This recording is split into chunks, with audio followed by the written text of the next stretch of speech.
Good morning, सुप्रभात। क्या खरीदें क्या बेचें में आपका बहुत बहुत स्वागत है। मैं हूं संदीप ग्रोवर और मार्केट्स में गिरावट थमने का नाम नहीं ले रही है। लगातार दूसरे दिन हमने देखा इस हफ्ते में जो गिरावट है वो बनती हुई दिखी। पिछले शुक्रवार को जरूर एक रिस्पाइट आया था, लेकिन 2 दिन से जो गिरावट हो रही है और जिस तरह का प्रेशर है मार्केट्स में बिकवाली का, उससे अंदाजा लग रहा है कि शायद ये लंबी चलने वाली है। लेकिन क्या वाकई ऐसा होगा? क्या ये गिरावट लंबी चलने वाली? क्योंकि इस पूरे अक्टूबर महीने की बात करें, जिस तरह से एफआईएस ने बिकवाली करी है, बाजार पर दबाव ऑलरेडी काफ़ी ज़्यादा देखने को मिल चुका है।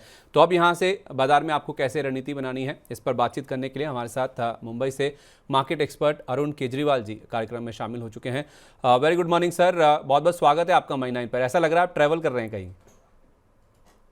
बिल्कुल संदीप, और आपको पता है मुंबई भी उन शहरों में से है जहाँ पे ट्रैफिक बहुत ज्यादा खराब होता है। तो आपके शो का आपसे बात हो गई थी, अचानक एक ट्रैवल आ गया, तो ट्रैवल करते करते शो भी कर रहा हूँ और जहाँ जाना है वहां पे जा भी रहा हूँ। चलिए बढ़िया है सर, 2 काम आप एक साथ कर रहे हैं। जीवन रुकना नहीं चाहिए, एकदम चलते रहना चाहिए और हमारा शो भी चलता रहे। आपने जिस तरह से बीड़ा उठाया सर, ये उसके लिए आपका बहुत बहुत धन्यवाद सर। मार्केट्स पे पहले फोकस करते हैं, फिर आज की तैयारी की बात करेंगे। पहले देखते हैं कल का बाजार किस तरह का था।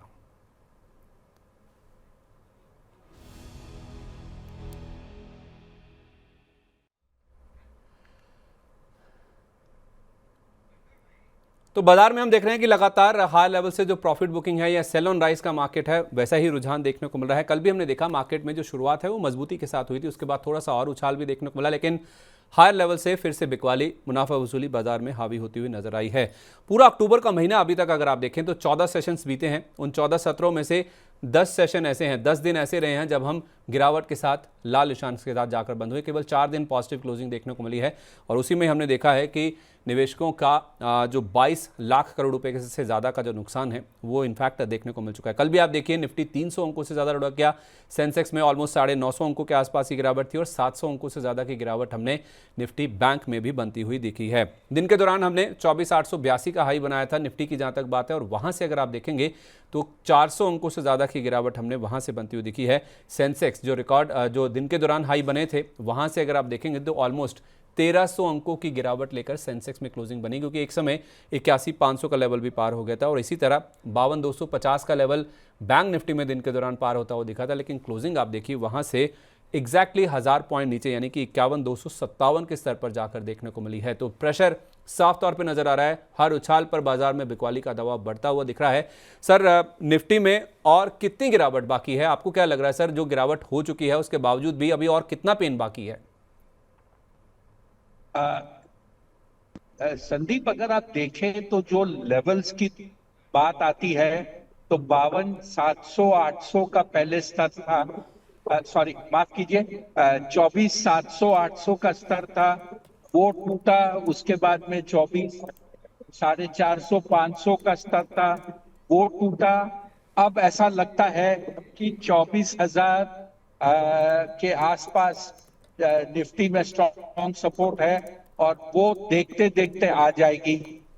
आज के बाजार की जो खास कल के बाजार की जो खास बात रही थी वो ये थी, जो मिड कैप और स्मॉल कैप में सेलिंग प्रेशर देखने को मिला, वो करीब 3 गुना ज्यादा था निफ्टी और सेंसेक्स के कंपैरिजन में। इससे साफ जाहिर है जो छोटे मझोले शेयर हैं जिसमें कि रिटेल इन्वेस्टर की रुचि ज्यादा होती है, उसमें एक बड़ी गिरावट आई है। और कहीं ना कहीं रिटेल इन्वेस्टर की जो एक रणनीति होती थी, every opportunity, every fall is an opportunity two by, उसमें अब वो शायद कहीं ना कहीं अटका है। उसे लगता है कि ये रणनीति सही नहीं है और अब वो लेने को तैयार नहीं है बाजार में गिरते हुए शेयर को। तो ये जो एक बदलाव दिखा है वो एक इम्पोर्टेंट चीज है और मेरे ख्याल से आने वाले दिनों में ये साफ जाहिर हो जाएगा कि रिटेल भी अब बाजार में नया निवेश करने से कतरा रहा है। तो आप कह रहे हैं कि रिटेल इन्वेस्टर्स का जो कॉन्फिडेंस है वो कहीं ना कहीं शेक होता हुआ दिखा है, उसमें कहीं ना कहीं प्रॉब्लम आती हुई दिखी है। तो कुछ ऐसा ही रुझान हमने बैंक निफ्टी में भी देखा है, जहां पे 51,000 से 52,000 की जो रेंज है वो ब्रेक नहीं हो रही है। क्लोजिंग की जहां तक बात है, इंटरडे में जरूर हमने 52,250 के ऊपर के लेवल भी देखे, लेकिन 52,000 के ऊपर क्यों नहीं टिक पा रहा सर बैंक निफ्टी? क्या प्रेशर पॉइंट है? प्रेशर पॉइंट ऐसा है, जो नतीजे आए हैं अभी तक, शुरुआती रुझान अगर आप देखें तो वो इतने ज्यादा इंकरेजिंग नहीं है।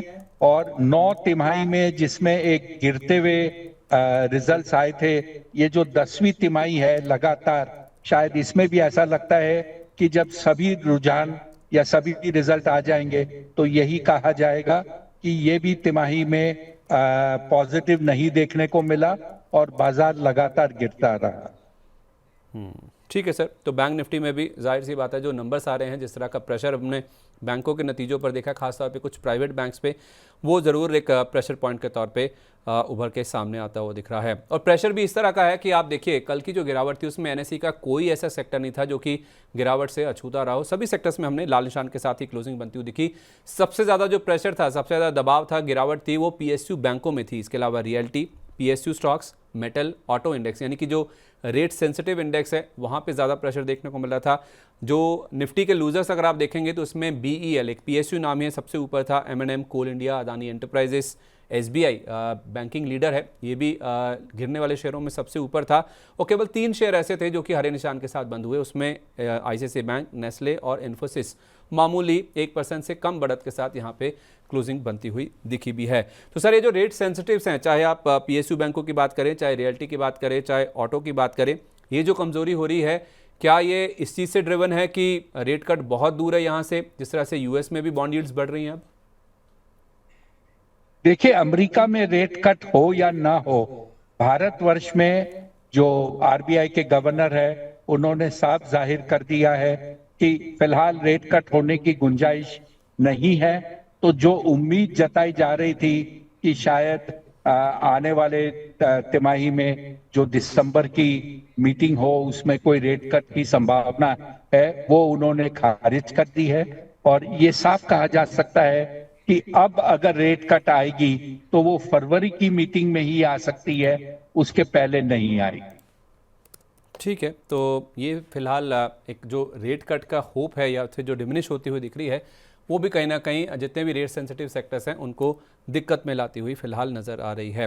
आईटी शेयर्स में हमने देखा है सर, रिकॉर्ड निचले स्तर पर रुपया बंद हुआ है, 84 के ऊपर के लेवल्स अब हम देख रहे हैं, लेकिन उसके बावजूद भी आईटी शेयरों में शुरुआत तो कल के सेशन में मजबूत होती हुई दिखी थी। क्या यूएस का ही जो इम्पैक्ट है इन स्टॉक्स पे भी देखने को मिला है कि अगर रेट कट वहाँ पे डिले होते हुए दिखेंगे, या जितने तेज़ी से बाजार ने अनुमान किया था उतनी तेज़ी से रेट कट्स नहीं होने वाले हैं यूएस में, तो क्या उसी का इम्पैक्ट हम आईटी स्टॉक्स पे देख रहे हैं?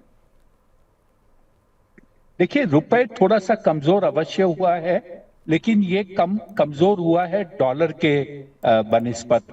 बाकी जो करेंसीज है उनके मुकाबले में भारतीय रुपए की कीमत में कोई गिरावट नहीं है। दूसरा, इसी समय ब्रिक्स की मीटिंग हो रही है रशिया में, जहां पे अंदाज लगाया जा रहा है डॉलर के ऑल्टरनेटिव में एक करेंसी जो गोल्ड बैक्ड होगी उसकी कुछ बातचीत हो सकती है। क्या नतीजा निकलता है ये अगले 1-2 दिन में कुछ जाहिर सा होना चाहिए। लेकिन कहीं ना कहीं ब्रिक्स के नेशन इस चीज को देखकर नई रणनीति बनाना चाहते हैं, जिससे कि डॉलर डोमिनेशन कुछ हद तक कम हो जाए। तो फिर आईटी शेयरों में क्या सर अभी नए निवेश के लिए रुकना चाहिए? जो हाल फिलहाल गिरावट हो गई है, क्या और गिर सकते हैं ये शेयर? देखिए, बाजार में विदेशी संस्थागत निवेशक लगातार बेच रहे हैं और मेरे ख्याल से अक्टूबर के महीने में 85,000 करोड़ से ज्यादा की बिकवाली उनके तरफ से हो चुकी है। ऐसे माहौल में मेरे ख्याल से बॉटम फिशिंग न करके 1-2 दिन अगर इसे छोड़ दिया जाए तो और कुछ हो या नहीं हो, आपको श्योरिटी ज्यादा हो जाएगी कि अब यहाँ से बाजार बढ़ेगा या नहीं बढ़ेगा। तो रुक जाना चाहिए नया निवेश करने के लिए, बनिस्बत ये कि आप एडवेंचरस होकर कुछ शॉपिंग करें और फिर पता चले कि 5% और बाजार वहां से घट चुका है। तो एफआईएस की बिकवाली जो चल रही है उसके आंकड़े थोड़े स्टेबलाइज होने दीजिए, थमने दीजिए, उसके बाद बाजार में अगर आप खरीदारी शुरू करें ज़्यादा बेटर होगा आपके लिए। फिलहाल जल्दबाजी नहीं करनी चाहिए, जब तक बिकवाली नहीं थमती है एफआईएस की, हो सकता है बाजार में और भी ज़्यादा गिरावट बनती हुई दिखी। और इसका अंदाज़ा हम साफ तौर पे लगा सकते हैं ब्रॉडर मार्केट से, कल का आप रुझान देखिए, एडवांस डिक्लाइन खास तौर पे 331 शेयर ऐसे थे जो कि गेंस के साथ, हरे निशान के साथ बंद हुए, लेकिन गिरने वाले शेयरों की सूची देखिए, 2500 से ज़्यादा शेयर ऐसे थे जो कि गिरावट के साथ बंद हुए। तो ऑलमोस्ट 1:8 का आप कह सकते हैं कि जो एडवांस डिक्लाइन है वो हमने कल के मार्केट में देखा है। मिड कैप इंडेक्स 1500 अंकों से ज़्यादा टूटा है और स्मॉल कैप इंडेक्स में 2100 अंकों से ज़्यादा की गिरावट देखने को मिली है। 7 दिन लगातार हमने तेज़ी बनती हुई दिखी थी स्मॉल कैप इंडेक्स में, और उसके बाद आप देखिए 4 दिन से लगातार हम देख रहे हैं कि अब गिरावट देखने को मिल रही है। और 4 दिन में जो स्मॉल कैप इंडेक्स में गिरावट हुई है, आप अंदाज़ा लगाइए 4000 अंकों की जो गिरावट है वो इस स्मॉल कैप इंडेक्स में पिछले 4 दिनों में ही देखने को मिली है। तो रिटेल तो सर ज़्यादा मिड कैप और स्मॉल कैप में ही पैसा लगाता है, और पीएसयू शेयरों में हम देख रहे हैं कि जितने भी कंपनियों के शेयर होल्डिंग पैटर्न आ रहे हैं उसमें जो रिटेल की हिस्सेदारी है वो बढ़कर, या तो फिर शेयर होल्डर्स का जो नंबर है वो बढ़कर आता हुआ दिख रहा है। तो जो पीएसयू डिफेंस शेयर्स हैं जिस तरह से बरबरा कर गिर रहे हैं सर, ये चाहे गार्डन रीच हुआ, मजडॉक हुआ, मेजडॉक की तो कल बैठक भी थी डिविडेंड और स्टॉक स्प्लिट को लेकर, उसके बावजूद भी गिरकर बंद हुआ। Cochin shipyard, HAL, BDL, BEL तो निफ्टी में भी है, निफ्टी का टॉप लूजर था। तो ये जो गिरावट हो रही है पीएसयू डिफेंस शेयरों में, इनमें भी अभी वेट करें, थोड़ा इंतजार करें और गिर सकते हैं? संदीप जी, आपके एक सहयोगी की मुझे बात याद आती है। आप ही के शो पर वो हमेशा सवाल पूछते हैं कि डिफेंस क्षेत्र में क्या करना चाहिए, पावर क्षेत्र में क्या करना चाहिए, और एक और जो सार्वजनिक क्षेत्र की खास आइटम है रेलवे स्टॉक में क्या करना चाहिए। ये तीनों में अगर आप देखें तो रिटेल की हिस्सेदारी नॉन स्टॉप बढ़ रही है, नंबर ऑफ इन्वेस्टर्स की गिनती बढ़ रही है, और ऐसा कोई शायद रिटेल निवेशक नहीं है जिन्होंने इसमें हिस्सेदारी नहीं करी है। ये थोड़ी खतरे की बात भी है और डर भी लगता है ये सुनकर, क्योंकि गिरते हुए बाजार में सबसे पहले यही निवेश करते हैं ऐसे शेयरों में। तो डर लगता है, डरने की संभावना भी होनी चाहिए, और माफ कीजिएगा, और ये मेरे ख्याल से थोड़ा सा डेंजरस है बाजार की सेहत के लिए। ओके, तो डेंजरस हो सकता है, और रिटेल की लगातार हम देख रहे हैं कि जो हिस्सेदारी है पीएसयू स्टॉक्स में खासतौर पे डिफेंस स्पेस में बढ़ती जा रही है, ये थोड़ा सा डेंजरस हो सकता है। इसको जरूर आपको ध्यान में रखना चलना चाहिए कि जिस तरह से एफपीआईज की बिकवाली हो रही है, जब तक वो नहीं थम जाती तब तक मार्केट में प्रेशर लगातार जारी रह सकता है। क्या ये प्रेशर आज भी जारी रहेगा? अब आज की तैयारी के ऊपर फोकस करते हैं।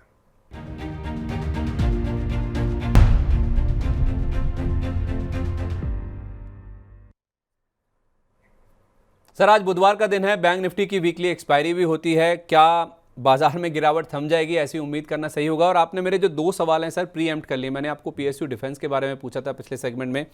अब 2 जो बाकी सेगमेंट्स हैं जिसमें ओवरऑल एक पीएसयू तबका जो है, जिसमें आप SJVN, MRPL, MTNL, Midhani, Hindustan copper, NLC India और लोगों का जो फेवरेट है इरिडा, वो भी शामिल हो जाता है। तो इनमें सब में गिरावट देखने को मिल रही है। कैसे रणनीति बनाएं सर? क्या इनसे दूर रहें जो अभी फ्रेश खरीदारी के लिए लालायित हो रहे हैं गिरावट देखकर? संदीप, आज सप्ताह का तीसरा दिन है, जिसे कहते हैं मिड वीक हो गया है। पहले दिन थोड़ी गिरावट थी, दूसरे दिन रफ्तार बढ़ी है। मान लीजिए आज 2 चीज हो सकती है। एक, रफ्तार में कल जैसी ही तेजी रहे या गिरावट बरकरार रहे, या कल के मुकाबले आज अगर गिरावट थोड़ी थमती है तो इसे कुछ पॉजिटिव कहा जाएगा।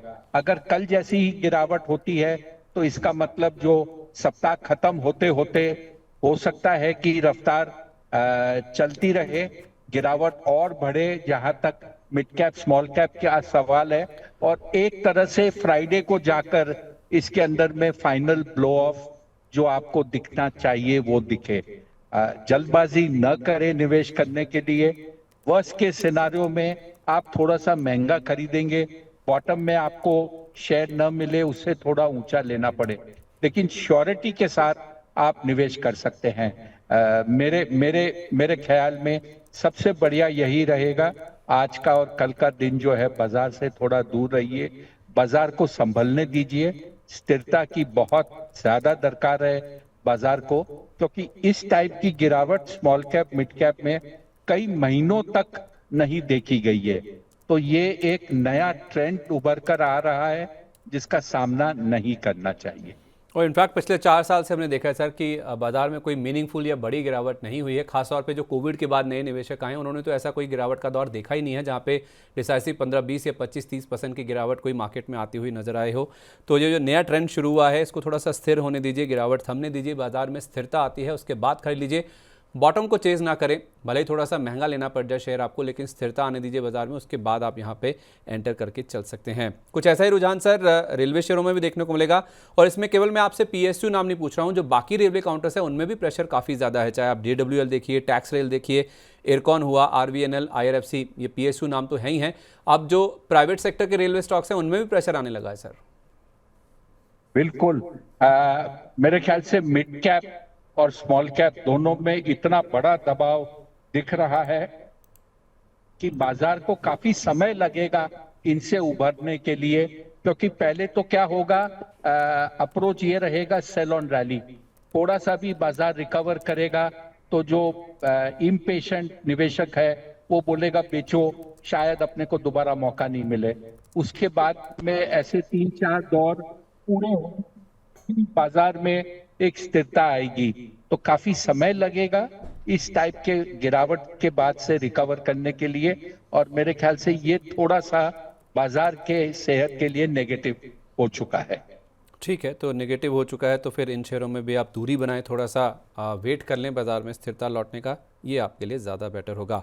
अच्छा सर, जहाँ पे थोड़ी थोड़ी उम्मीद की किरण दिख रही है, जैसे सीमेंट एज अ पैक में कुछ चुनिंदा काउंटर्स ऐसे हैं जहाँ पे कल की गिरावट में, कल की कमजोरी में भी कुछ ऐसे स्टॉक्स हैं जो कि हर इंसान के साथ बंद हुए, जिसमें सौराष्ट्र सीमेंट, ये तो कल 15% के आसपास का आप मुँह लेके बंद हुआ है। इसके अलावा Shree Cement, Mangalam Cement, Heidelberg Cement, Shree Digvijay Cement, यहाँ पे गेंस के साथ क्लोजिंग हुई। हालांकि ओरिएंट सीमेंट, जहाँ पे अदानी ग्रुप की ओर से खरीदारी की खबर आई, वो लाल निशान के साथ बंद हुआ। लेकिन ये सारे स्टॉक्स, जैसे मैंने कहा, सौराष्ट्र सीमेंट आप देखिए 13% के आसपास के आप मुँह के साथ बंद हुआ।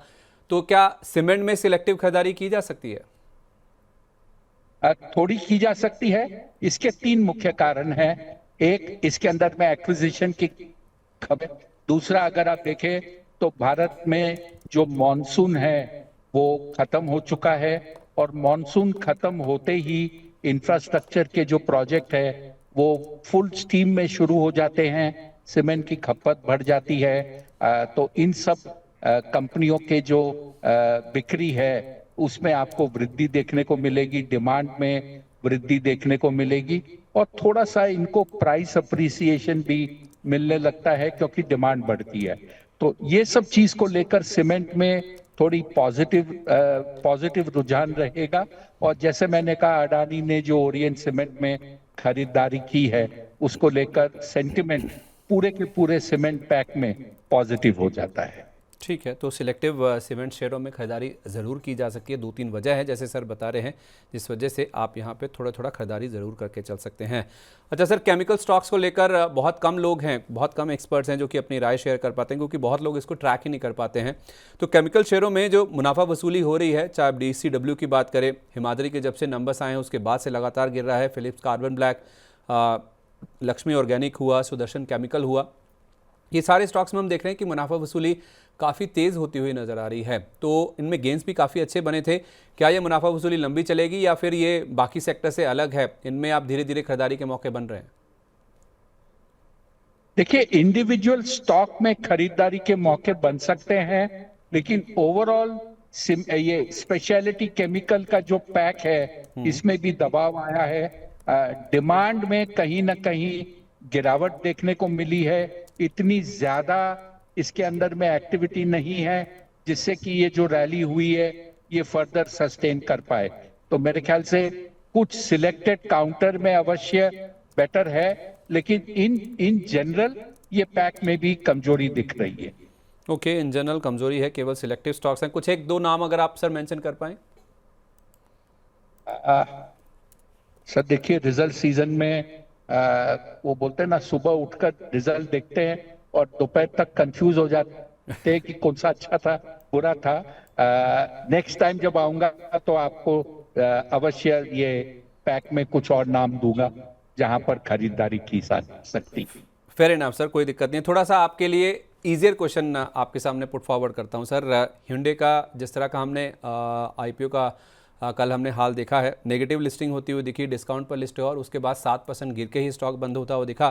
तो इस परिप्रेक्ष्य में क्या सर जो ईवी कारोबार से जुड़ी हुई कंपनीज हैं, क्या उन पे फोकस किया जा सकता है? क्योंकि ज़्यादातर एक्सपर्ट्स इसके लिए बुलिश हैं, पॉजिटिव राय दे रहे हैं और ये कह रहे हैं कि इनकी जो क्रेटा इलेक्ट्रिक वर्जन लॉन्च होने वाला है वो इनके लिए मेक और ब्रेक साबित हो सकती है। तो क्या जो ईवी स्टॉक्स में गिरावट हो रही है, चाहे वो JBM ऑटो हुआ, ओलेक्ट्रा ग्रीन टेक हुआ, ग्रीव्स कॉटन हुआ, for that matter Ola electric हुआ जिसकी इलेक्ट्रिक बाइक आने वाली है, या फिर ट्यूब इन्वेस्टमेंट हुआ, या कोई भी और नाम सर जो आपके जहन में आता हो ईवी से जुड़ा हुआ, क्या उनमें खरीदारी कर सकते हैं? मेरे ख्याल से संदीप, ये दोनों चीज को अलग नजरिए से देखना चाहिए। hyundai की जो लिस्टिंग हुई सबसे बड़ी IPO के तहत इसे मार्केट किया गया था। 25,000 करोड़ की बात थी, 28,000 करोड़ का IPO आया। और क्योंकि ये बड़ा इंपॉर्टेंट इवेंट था hyundai के जीवन में, पूरी लीडरशिप टीम कोरिया से जो कहते हैं बोरिया बिस्तरा बांधकर इंडिया में लिस्टिंग के लिए आई। और मेरे ख्याल से जो लिस्टिंग हुई कल, वो डिसअपॉइंटमेंट भरी हुई लिस्टिंग थी कोरिया के लिए या hyundai के लिए। लोगों को उम्मीद नहीं थी कि 8% नीचे शेयर बंद होगा। ये मेरे ख्याल से एक दुर्भाग्य है और इसे एक लार्जेस्ट IPO का जिंक्स माना जाएगा। जब भी सबसे बड़ा IPO आता है भारतवर्ष में तो उसकी लिस्टिंग खराब होती है। अब इसका नाम उन 3-4 कंपनी में जिसमें ये पहले हुआ है उसमें जोड़ दिया जाएगा। अब आते हैं hyundai में क्या करना चाहिए। मेरे ख्याल से दबाव रहेगा, रणनीति hyundai को भी कुछ न कुछ बनानी पड़ेगी, क्योंकि वैल्यू अनलॉकिंग कोरिया के इन्वेस्टर के लिए तो हो चुका, लेकिन भारतवर्ष में जो नए इन्वेस्टर जुड़े हैं उनके लिए वैल्यू डिस्ट्रक्शन शुरू हुई है। अनलॉकिंग तो होने की अभी तक बहुत दूर की बात है। तो कहीं ना कहीं कंपनी को कोई रणनीति बनानी पड़ेगी कि वो अपना बेस एस्टेब्लिश करे। सिर्फ गाड़ी बेचने से काम नहीं चलेगी। अब क्योंकि निवेशक बने हैं, निवेशकों को भी जिसे कहते हैं खुश रखकर खुशहाली लाने की जरूरी होगी। अब आते हैं, आपका जो दूसरा सवाल था ईवी के ऊपर क्या करना चाहिए। मेरे ख्याल से ईवी के 2 व्हीलर 4 व्हीलर की जो रणनीति है वो एक अलग कोर्स पर चलेगी। hyundai के लिस्टिंग होने से कुछ फर्क नहीं पड़ने वाला, लेकिन हाँ दिलचस्पी जरूर होगी, क्योंकि ये जो लड़ाई है ये एक थोड़ी सी अलग लड़ाई है, क्योंकि विश्व भर में जापानीज प्रोडक्ट और कोरियन प्रोडक्ट में एक डिस्काउंट प्रीमियम चलता है। यहाँ पर चेष्टा की गई थी कि उस इतिहास को रिवर्स किया जाए। hyundai मारुति के वैल्यूएशन पर आना चाहती थी और वो सफल नहीं हो पाई इस बार के लिए। अब आगे जाकर वो क्या सफल हो पाते हैं कि नहीं, ये समय बताएगा। बट ऐतिहासिक तौर पर चाइनीज, माफ कीजिए, जापानीज कार मेकर और hyundai ये कोरियन कार मेकर में एक प्रीमियम रहता है जापानीज प्रोडक्ट के ऊपर। उसी तरह चाहे आप व्हाइट गुड्स की बात करें, टीवी, रेफ्रिजरेटर, वॉशिंग मशीन, ये सब में जापानीज गुड्स से प्रीमियम कमांड करते हैं और ये विश्व भर में कमांड करते हैं। तो ये लड़ाई जारी रहेगी भारतवर्ष में भी। तो क्या ईवी स्टॉक्स में मौका है सर, या इनमें भी वेट करना चाहिए? सर इनमें भी वेट कीजिए। अगर hyundai जैसी जायंट सक्सेसफुल नहीं हुए है पहले दिन, तो ये छोटी कंपनियां कहां जाएंगी। इनको भी तो वेट एंड वॉच करना चाहिए। यहाँ पर भी कुछ गिरावट हो सकती है।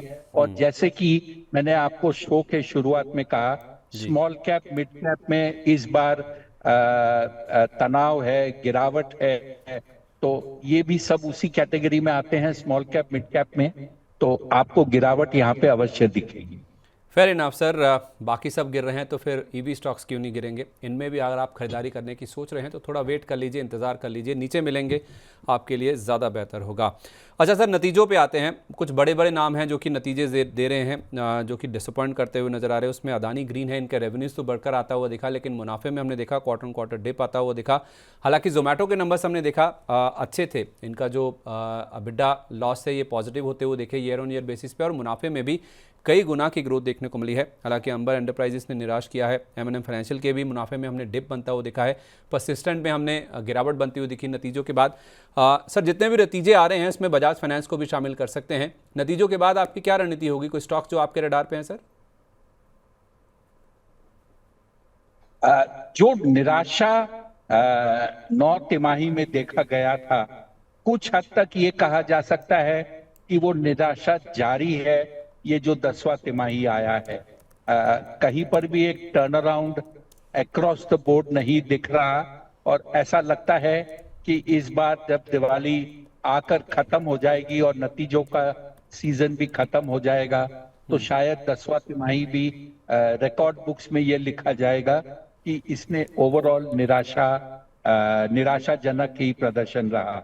तो मेरे ख्याल से ऑप्टिमिज्म रिजल्ट को लेकर जो है बाजार में, वो इस बार भी फेल हो जाएगा, और इसी के कारण बाजार में जो दबाव है, जो इंडिया में जो सेलिंग दिख रही है विदेशी संस्थागत की, उसका कुछ हद तक ये कारण है कि वैल्यूएशन इंडिया में महंगे हैं, जिसके लिए यहाँ पे बिकवाली हो रही है। सर, एक चीज़ और बाजार में देखने को मिले कि जहाँ पे खराब खबर आती है, खराब नतीजे आते हैं, वहाँ पे पनिशमेंट, यहाँ पे जो गिरावट है वो काफ़ी तेज़ देखने को मिलती है, और जो अच्छी न्यूज़ आ रही है या फिर अच्छे रिजल्ट्स आ रहे हैं वहाँ पे इतना शार्प रिएक्शन नहीं देखने को मिल रहा है। तो बाजार का क्या सेंटिमेंट भी इसमें हावी होता हुआ नजर आ रहा है कि जहाँ पे खराब खबरें आ रही है वहाँ पे पिटाई ज़्यादा हो रही है? जब बाजार बुल मार्केट के ग्रिप में होता है, तब खराब नतीजे में प्रदर्शन और अच्छा होता है शेयर का। अच्छे नतीजे के ऊपर में प्रदर्शन थोड़ा सा पॉजिटिव रहता है, लेकिन खराब नतीजे पे ज्यादा पॉजिटिव रहता है। जब बाजार में मंदी का दौर छाया होता है, तो थोड़ा सा भी अगर खराब नतीजा आता है तो बेयर जो है पूरी तरह हावी हो जाते हैं और शेयर को तहस नहस कर देते हैं। अच्छे नतीजे पे गिरावट कम होती है, लेकिन गिरावट कुछ भी आप करो, अच्छा या बुरा, गिरावट होती है। ठीक है, तो फिलहाल ऐसी ही स्थिति है जहाँ पे बाजार का जो सेंटिमेंट है वो बिगड़ा हुआ है, वो खराब होता हुआ दिखा है, और मंदड़ियों यानी कि जो बेयर्स हैं उनके ग्रिप में बाजार आया है। तो अच्छी खबरें या अच्छे नतीजे भी स्टॉक्स में कोई ज़्यादा एंथुजियाज्म, कोई पॉजिटिविटी लाने में नाकामयाब होते हुए नजर आ रहे हैं। सर, ऐसा ही कुछ रुझान आ जाने वाले नतीजों में भी रहेगा, क्योंकि काफ़ी सारे बड़े नाम हैं जिनके नंबर्स आएंगे। उसमें दिग्गज HUL है, बजाज फिनसर्व है जिसके नंबर्स आएंगे, SBI लाइफ के नंबर्स आएंगे, HDFC लाइफ के नंबर हमने देखे थे, डिसअपॉइंटिंग थे, और ऑटो पैक से TVS मोटर के नंबर्स आएंगे, गोदरेज प्रॉपर्टीज़ है, KPIT टेक है, मिड कैप IT पैक से। तो इनमें से कोई ऐसा स्टॉक का जहाँ पे नतीजों को ध्यान में रखते हुए क्या हमें फोकस करना चाहिए? मेरे ख्याल से प्रीएम्प्ट करके नतीजे अच्छे आएंगे बुरे आएंगे डिसीजन नहीं लेना चाहिए। उदाहरण के तौर पर मैं आपको बताता हूं कि नेस्ले के जो नतीजे आए थे, उसके बाद काफी गिरावट देखने को मिली थी नेस्ले में। नेस्ले भी उसी तरह FMCG कंपनी है जैसे कि हिंदुस्तान लीवर है, और पिछले 6 महीने में अगर आप देखें तो नेस्ले का स्टॉक कहीं नहीं गया है। जब से ये शेयर स्प्लिट हुआ है, वही 2500 के आसपास से चलते चलते धीरे धीरे अब 2300 पे आ चुका है।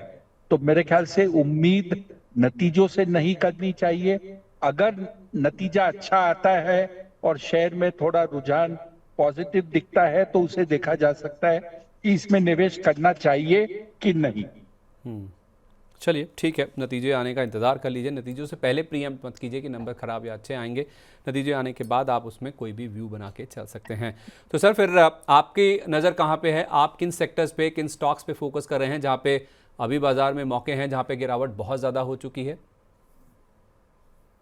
संदीप, आपने बहुत टेढ़ा सवाल पूछा है। जो बाजार का रुझान है, जो बाजार में हो रहा है, उसको देखते हुए जो हिम्मत थी शेयरों की सिलेक्शन करके खरीदारी करने की, मैंने भी 2 दिन से जो है दुकान बंद कर दी है खरीदने की। वेट कर रहा हूं कि कहीं ना कहीं बाजार थमे या एक संकेत मिले कि अब शायद गिरावट कम होने वाली है।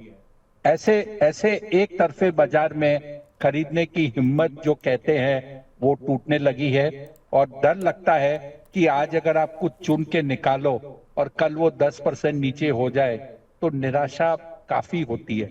और जो कहते हैं ना, डिप्रेशन स्टेट में ट्रेड करना बाजार में अच्छा नहीं लगता। तो मैंने भी जो कहते हैं खरीदने की दुकान 2 दिन से बंद कर दी है।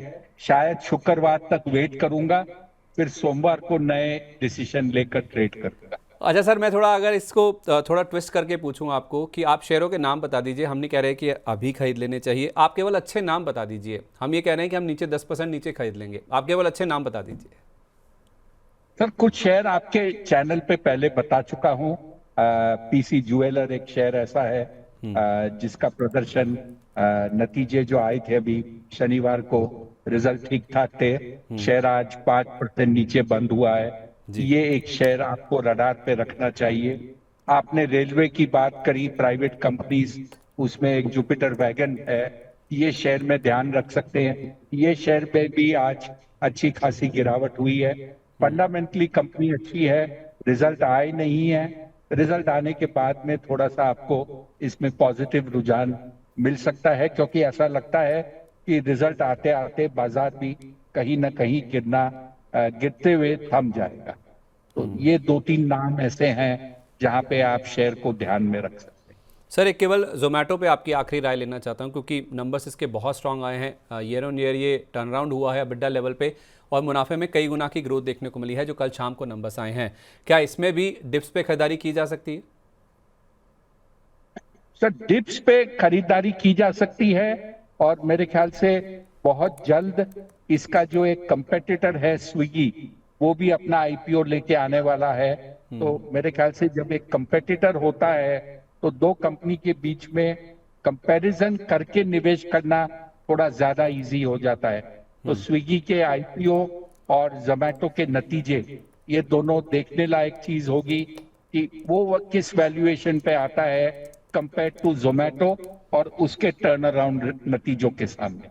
चलिए परफेक्ट सर। तो जोमेटो में निवेश करने से पहले आप स्विगी के आईपीओ, उसका प्राइस बैंड, उसके वैल्यूएशन को देख लीजिए, उसका टर्न अराउंड कितने टाइम में होता है, उसके बेसिस पर आप जोमेटो में पोजीशन बना के चल सकते हैं। लेकिन पीसी ज्वेलर और जुपिटर वैगन, जिसे हम JWL के नाम से जानते हैं, इन लेवल्स पर नहीं, गिरावट में नीचे अगर आपको मिलते हैं, रिजल्ट्स के बाद अगर मौका मिलता है तो इन स्टॉक्स में आप ज़रूर खरीदारी करके चल सकते हैं। पीसी ज्वेलर के नंबर ऑलरेडी हम देख चुके हैं, टर्न अराउंड हुआ था, लेकिन JWL के नंबर्स आने दीजिए। नीचे डिप्स पर, गिरावट पर अगर आपको मिलता है तो इनमें आप खरीदारी करके चल सकते हैं। बहुत बहुत धन्यवाद अरुण सर, आज सुबह सुबह हमारे साथ कार्यक्रम में शामिल होने के लिए। आपका इतना बिजी शेड्यूल है, ट्रैवल करते हुए आप हमारे साथ कार्यक्रम में जुड़े, उसके लिए आपका विशेष रूप से धन्यवाद सर। जाने से पहले कोई डिस्क्लोजर सर? सर डिस्क्लोजर ये कि जो दोनों शेयर के मैंने बात की, JWL और पीसी ज्वेलर, मैं उसमें निवेशित हूँ।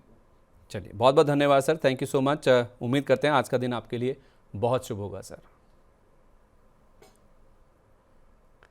चलिए तो क्या खरीदें क्या बेचे को यहीं पर समेटते हैं, लेकिन सुबह 10:30 बजे बीच बाजार में मेरे सहयोगी विवेक मित्तल आपके साथ जुड़ते हैं। बाजार में आपको कोई भी दुविधा हो, सवाल पूछना हो, कोई जानकारी लेनी हो, किसी शेयर के बारे में जानना हो, तो आप सुबह 10:30 बजे अपने सवाल हमारे साथ हमारे यूट्यूब पेज पर भेज सकते हैं, जान सकते हैं अपने सवालों के जवाब। और ग्लोबल मार्केट्स में किस तरह का एक्शन है, मिड कैप स्मॉल कैप शेयरों में किस तरह की रणनीति बन रही है, इन सब के ऊपर खास फोकस रहता है बीच बाजार में सुबह 10:30 बजे से 12 बजे तक। चलिए तो क्या खरीदें क्या बेचे को यहीं पर समेटते हैं। कल आपसे फिर मुलाकात होगी, तब तक के लिए नमस्कार।